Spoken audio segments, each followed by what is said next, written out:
The NFL is defined by staggering wealth, but for head coaches, the pressure to flaunt it is equally intense.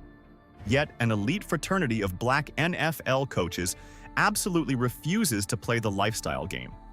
Despite amassing multi-million-dollar fortunes, they drive beat-up cars, clip coupons, and live in modest homes. They treat their massive salaries not as lottery tickets, but as generational fortresses. Here are 10 extremely rich black NFL coaches living like they're poor. Number 10. David Culley, the $22 million ghost. When you look at the landscape of NFL head coaching, longevity is usually the key to amassing a massive fortune. But David Culley proved that sometimes ultimate financial freedom only takes a single, highly unusual year. For decades, Culley was a highly respected, deeply quiet career assistant coach. He was the guy in the background, making a comfortable but standard positional coach salary, never seeking the flash of the cameras or the extravagant lifestyle of the coordinators. Then, the Houston Texans offered him the head coaching job during one of the most tumultuous periods in franchise history. Culley knew exactly what the situation was. He was being brought in as a transitional leader, a bridge over troubled waters. But he negotiated a brilliant contract, and when the Texans fired him after just one season, they were legally obligated to pay him out the remainder of his fully guaranteed contract, which totaled a staggering $22 million. For most people, securing a $22 million golden parachute would trigger an immediate lifestyle explosion. Yachts, mansions, exotic sports cars, and a desperate media tour to stay relevant. David Culley did the exact opposite. He simply went home. He took his massive payout and completely vanished from the glitzy NFL ecosystem. He didn't buy a mega mansion in Los Angeles. He retreated to a quiet, hyper-private retirement. Culley had lived his entire life on the modest, grinding budget of an assistant coach, and $22 million wasn't going to change his core identity. He operates with the profound understanding that wealth isn't about what you can show the world. It's about the absolute freedom to never have to answer to a billionaire owner ever again. He secured generational wealth and instantly reverted to living like an average, invisible citizen, proving that the greatest luxury money can buy is absolute silence. Number 9. Todd Bowles, the stoic saver. Todd Bowles is the defensive mastermind and head coach of the Tampa Bay Buccaneers, a man who has reached the absolute pinnacle of his profession by winning a Super Bowl. In the modern NFL, a Super Bowl ring usually comes with a massive ego expansion. Coaches start dressing in bespoke designer suits on the sidelines, purchasing sprawling waterfront estates, and acting like Hollywood celebrities. Bowles, however, operates with the icy, unbothered demeanor of an accountant analyzing a spreadsheet. He is notoriously one of the most low-key, unflashy figures in the entire league. Defensive coaches are fundamentally wired to prevent loss. Their entire professional existence revolves around stopping the opponent from gaining yardage, protecting the end zone at all costs, and managing risk. Bowles has seamlessly translated this defensive philosophy into his personal financial life. He doesn't chase offensive, high-risk investments, and he certainly doesn't bleed his capital on depreciating assets like luxury vehicles or oversized mansions. He plays the long game, as Bowles understands that the coaching carousel is brutal and unforgiving. A coach can be universally praised one year and fired the next. Because he recognizes the inherent volatility of his income stream, he refuses to inflate his standard of living to match his highest earning years. Instead, Bowles lives well below his means, hoarding his capital like a defensive coordinator, hoarding timeouts. His stoicism is his financial superpower. While other coaches get caught up in the emotional highs of massive contract extensions, Bowles remains perfectly level. He treats his multi-million-dollar salary as a temporary resource that must be aggressively protected. By living a deeply grounded, unpretentious lifestyle, he ensures that the inevitable swings of NFL employment will never threaten his family's long-term security. Todd Bowles guards his bank account with the exact same ruthless efficiency that his defenses use to guard the red zone. Number 8. Demeco Ryans, the undrafted mentality. Demeco Ryans is currently the head coach of the Houston Texans, and his financial profile is absolutely staggering. As a premier linebacker in the NFL, Ryans earned over $51 million during his playing career. When he transitioned to coaching, his brilliance as a defensive coordinator led him to a massive 6-year contract with the Texans.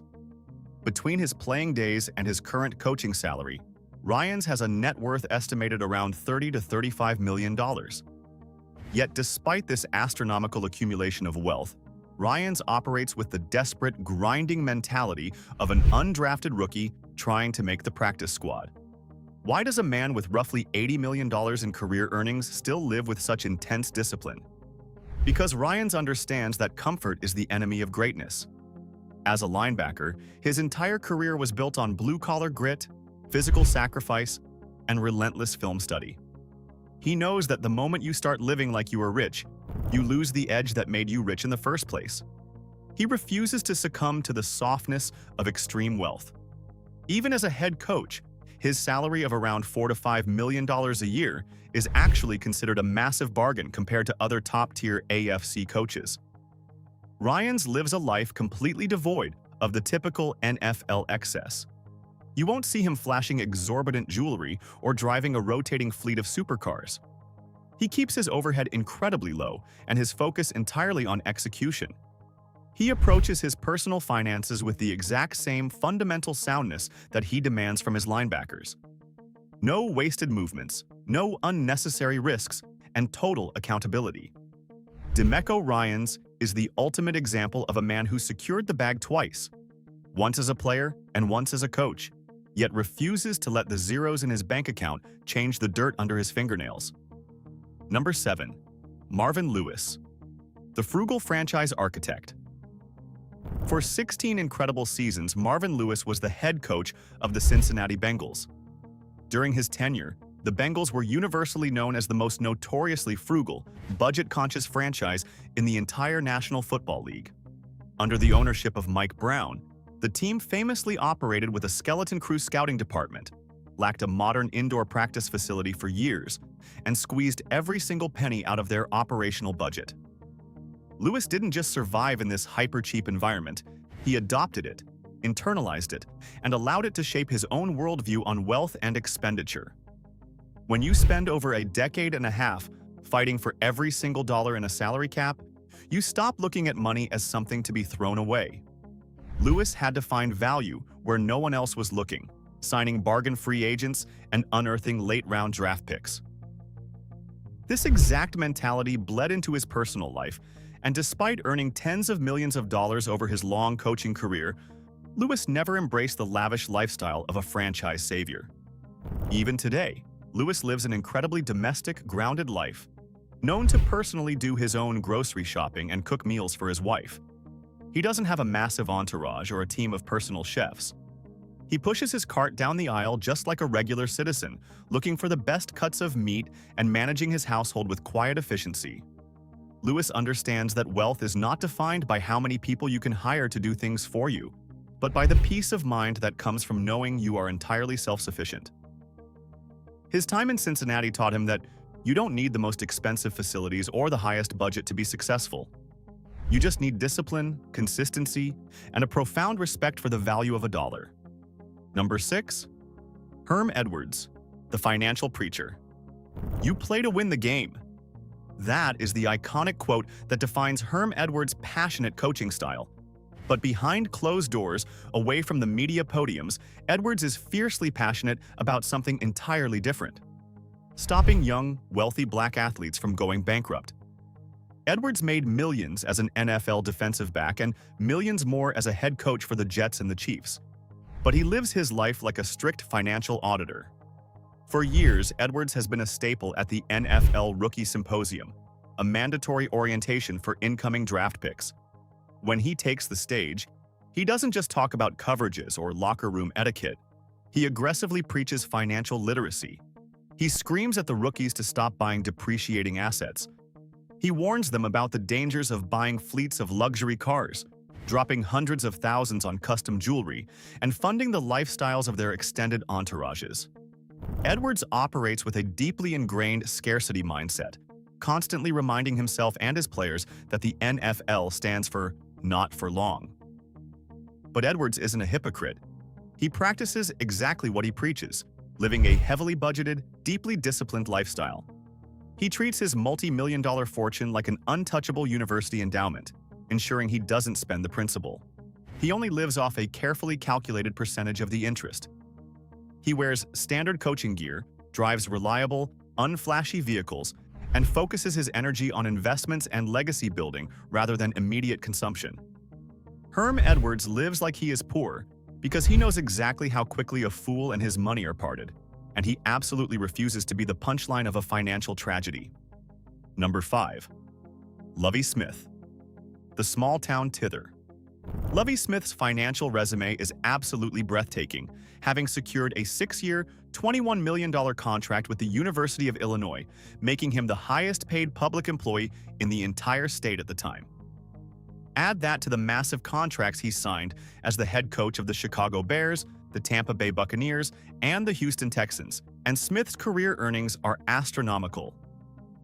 Yet, if you look at how he actually lives his life, you would think he was still a small-town high school football coach in Texas. Smith's grounding comes from a profound sense of loyalty and tradition. He met his wife, Mary Ann, on a blind date at a pizza parlor way back in 1978, long before the millions started rolling in. And he didn't trade in his family or his values when his tax bracket exploded. In fact, despite living all over the country and amassing generational wealth, Smith still contributes money every single month to his former local Methodist church in Texas, a community he hasn't officially resided in for nearly 40 years. This is the ultimate definition of living below your means. Smith doesn't prioritize the glitz and glamour of the modern coaching fraternity. He doesn't need to be seen at the trendiest restaurants or exclusive country clubs. He values the simple foundational elements of his past, a pizza parlor romance and a small-town congregation. By keeping his personal overhead incredibly low and his charitable giving extremely consistent, Smith ensures that his vast fortune is serving his spiritual and moral compass rather than feeding a superficial ego. He proves that you can be the highest-paid man in the state and still operate with the humility of the guy in the back pew. Number 4. Jerod Mayo, the corporate grinder. Jerod Mayo is the current head coach of the New England Patriots, taking over the legendary mantle of Bill Belichick. But what makes Mayo's relationship with money so incredibly fascinating is what he did in the gap between his playing career and his coaching career. As an elite linebacker for the Patriots, Mayo earned tens of millions of dollars. When he retired from playing, he was a multimillionaire in his early 30s. The standard playbook for a retired player with that kind of capital is to buy a golf course membership, invest in a few restaurants, and live a life of total leisure. Jerod Mayo completely rejected that narrative, and instead of living like a retired millionaire, he decided to live like a working-class corporate grinder. Mayo legitimately took a 9-to-5 job as an executive at Optum Financial, a healthcare services company. He put on a suit, commuted to an office, sat in endless corporate meetings, and learned the intricate mechanics of corporate finance and business strategy. He voluntarily subjected himself to the daily grind of the American workforce despite having a bank account that guaranteed he never had to work another day in his life. Why? Because Mayo understands that true wealth isn't just about having money. It's about understanding how money operates at a macro level. He wanted to learn the language of billionaires, CEOs, and corporate boards. He lived the life of a standard business executive, adopting a remarkably modest and disciplined daily routine in order to gain a massive intellectual advantage. By humbling himself and becoming an employee again, he protected his NFL fortune while simultaneously building the business acumen that would eventually make him one of the most respected young head coaches in the league. Mayo proves that the ultimate luxury isn't avoiding work. It's choosing to work in a way that aggressively expands your mind. Number 3. Brian Flores, the principle over paycheck. To truly live like you are poor, you must be willing to actually risk becoming poor for the sake of your principles. Brian Flores is the ultimate embodiment of this fearless financial philosophy. As the head coach of the Miami Dolphins, Flores was earning millions. But when he was offered a reported financial incentive to intentionally lose games, an action that would compromise his integrity, he flatly refused. When he was subsequently fired, he didn't just quietly take his severance and look for another high-paying job. He launched a massive class-action racial discrimination lawsuit against the National Football League. In the NFL, suing the Shield is widely considered career suicide. Flores put his entire coaching future and tens of millions of dollars in potential future earnings directly on the chopping block. He essentially set fire to his own earning potential because he valued structural justice over a massive paycheck. Because of this incredibly bold move, Flores has been forced to live with extreme financial discipline. He operates with the mentality of a wartime general, stripping away all unnecessary luxuries and focusing entirely on his legal and professional battles. He doesn't have the luxury of living an extravagant, carefree lifestyle when he is actively engaging in a legal war against billionaires. His wealth is a war chest, a resource designed to sustain his family through intense career uncertainty. Flores lives a hyper-focused, unflashy life, serving as an assistant coach and defensive coordinator, grinding his way back to the top through pure merit. He views his bank account not as a tool for personal indulgence, but as a shield against corporate intimidation. Brian Flores proves that the most powerful thing a wealthy man can do is absolutely refuse to let his money dictate his morality. Number 2. Mike Tomlin, the standard of discipline. Mike Tomlin is a Pittsburgh institution. For 19 consecutive seasons, he never produced a single losing record, securing his place as a first-ballot Hall of Famer. Over his legendary career, his salary skyrocketed from $2.5 million to an estimated $11.5 million a year, allowing him to clear more than $100 million in total career earnings. With a net worth easily north of $40 million, Tomlin could live like a literal king. Yet, the way he manages his lifestyle is an absolute masterclass in rejecting superficial wealth. Let's look at his real estate. For a man worth over $40 million, you would expect a sprawling, ultra-modern mega mansion. Instead, Tomlin and his family lived in a historic home in Pittsburgh, originally built in 1908, estimated to be worth around $2.6 million. In the world of ultra-wealthy sports figures, living in a house that represents roughly 5% of your net worth is the definition of extreme frugality. He didn't need a compound with a private golf course. He needed a solid, historic foundation. But Tomlin's rejection of greed goes much deeper. Despite the incredible leverage he holds in the coaching market, Tomlin continuously refuses to leverage his status for flashy media tours or extravagant off-field demands. Tomlin's entire philosophy is built on substance over flash. As he famously told fans, "Words are cheap. It's about what you do or you don't do." He despises the talk, the glitz, and the ego of the business. Tomlin lives like a blue-collar steelworker trapped in a multi-millionaire's tax bracket, proving that real power is having the profound financial discipline to stay entirely focused on the work itself rather than the luxury it affords. Number 1. Tony Dungy, the old money architect. We have reached the pinnacle. Tony Dungy is the godfather of the modern black NFL head coach, a Super Bowl champion, and a man whose approach to wealth is so incredibly disciplined it feels like it belongs in the 1950s. Dungy's financial philosophy was deeply ingrained in him by his father, who left a sizable sum of money to his children purely through extreme thriftiness. The singular lesson his father imparted was profound but incredibly difficult to execute. Spend less than you make. Dungy took this mantra and applied it to millions of dollars. He is fiercely critical of the modern culture of financial excess, constantly preaching the values of simplicity and contentment. He publicly warns families against the massive financial pressures of modern life, specifically calling out the absurd costs of keeping up with expectations like luxury cars, expensive travel sports for kids, and high-end electronics. Instead of taking his family on wildly expensive, extravagant vacations, Dungy advocates for free or inexpensive activities, like game nights, library visits, and even making a game out of thrift shopping for clothes. Can you imagine a Hall of Fame NFL head coach taking his family to a thrift store? That is the ultimate level of financial detachment from ego. This frugal mindset even dictated how he ran his teams.